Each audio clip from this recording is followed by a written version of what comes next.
Hello. Today we're going to talk about algebraic descriptions of transformations. We're going to talk about how to use them, how to find them, and what they mean. So let's get right into it. In general, an algebraic description is like a rule that tells us what to do with each coordinate point. The key word here is point. Notice how at the beginning of every algebraic description, there's an x and a y. That's because we're transforming individual points on a graph and nothing else. Pretty much for these algebraic descriptions, what you see is what you get. Whatever it looks like has happened here, that's what you need to do with each coordinate point. So let's practice a little with these example problems. The first one says that we need to apply the description negative x, y to the coordinate 2, 1. Well, first we have to figure out what negative xy means. And what this means is that we actually just have to multiply our x coordinate by a negative.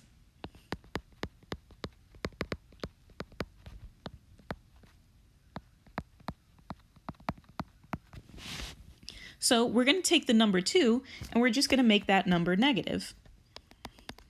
So a prime, our image coordinate, should be at negative 2, positive 1. And that's pretty much it. Let's talk about the second one.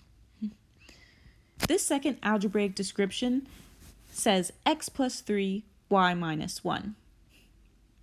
Well, if you think about it, x plus 3 just means that we're adding 3 to our x coordinate. Y minus 1 means that we're subtracting 1 from our y coordinate. So if we started off with 6 and 4, we need to add 3 to the number 6. So 6 plus 3 gives us 9, and 4 minus 1 gives us 3. So this is the result of applying the rule x plus 3, y minus 1. Let's move on to number 3 now. For number 3, we need to apply the rule negative y, positive x. If you look carefully, what this means is that we've actually switched our x and our y coordinate. Not only that, but we've also multiplied the y coordinate by a negative.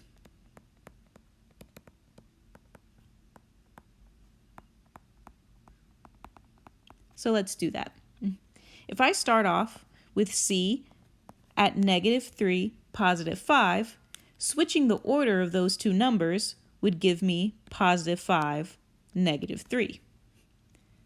Now that I've switched the numbers around, I'm going to multiply the y coordinate 5 by a negative, which becomes negative 5.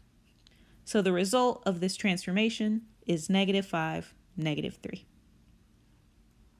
And finally, what we're going to do is apply a sequence of transformations to point C as well. A sequence of transformations just means that we're doing more than one at the same time. So let's go one by one through each of these descriptions. Negative x, negative y means that we're multiplying both x and y by a negative. So if I take negative 3 and I multiply it by a negative, I get positive 3, because a negative times a negative is a positive. And if I take 5 and multiply that by a negative as well, I get negative 5. However, now that I have 3, negative 5 as my result, I need to take that coordinate and I need to apply the second rule to it. The second rule tells us that we just need to once again multiply the y coordinate by a negative. So instead of negative 5, we would have a positive 5. So our final result is positive 3, positive 5. Now that we know how to apply these rules, let's talk about finding them. So think about what would happen if you weren't given these rules outright, or if you were just given a graph with nothing else. You can always determine the algebraic description for yourself if you just compare the pre-image coordinates to the image coordinates and see what's changed there. So let's do that with these 3 pairs. If I compare coordinate B, which is our xy, to coordinate B prime, the only thing that changed here is that the y coordinate became negative. So that's exactly what we should write for this rule. We're going to keep x the same, but y is going to be negative now. So our algebraic description should look something like this. xy transforms into x negative y. And that's all there is to it. So let's do it with the second problem. If I compare q, 7, 2, to q prime, 2, negative 7, you'll notice that the order of the numbers has been switched around. So instead of being xy in that order, it now becomes yx. But that's not the only thing that's changed. The 7 that we started with has now become negative 7. So the x coordinate is actually the one that became negative this time. This leads us to our rule, which says xy transforms into y negative x. Now let's look at C and C prime. C and C prime are a little more difficult because these are not the same numbers that we're looking at. Something else is going on here. So we need to think about how we went from negative 3 all the way to positive 2. And the only way for us to get there is if we add 5 to our x coordinate. We can use the same reasoning if we look at how we went from 4 to 5. To go from 4 to 5, we just have to add 1 to our y coordinate. So that's exactly what our rule becomes. xy transforms into x plus 5, y plus 1. Now, let's take this a step further.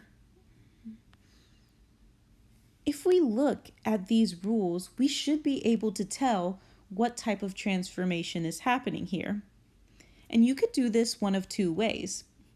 You could just memorize each type of formula, or you can actually graph these points to see what's happened on the graph. Now, x negative y is actually the algebraic description for a reflection about the x-axis.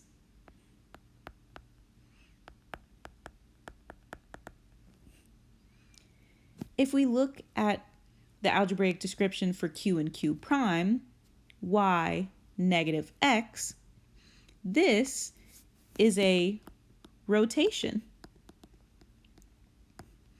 More specifically, it's a rotation 90 degrees clockwise. This is also the same formula that we would use if we're going 270 degrees counterclockwise. And finally, looking at C and C prime, since we're adding to x and y, that means that this is a translation. More specifically, x plus 5 means that we're going 5 units to the right. And the y plus 1 means that we're moving 1 unit up. So we've gone over how to find the algebraic description, how to use the algebraic description, and what each of them means in terms of our transformations. Hope this helps.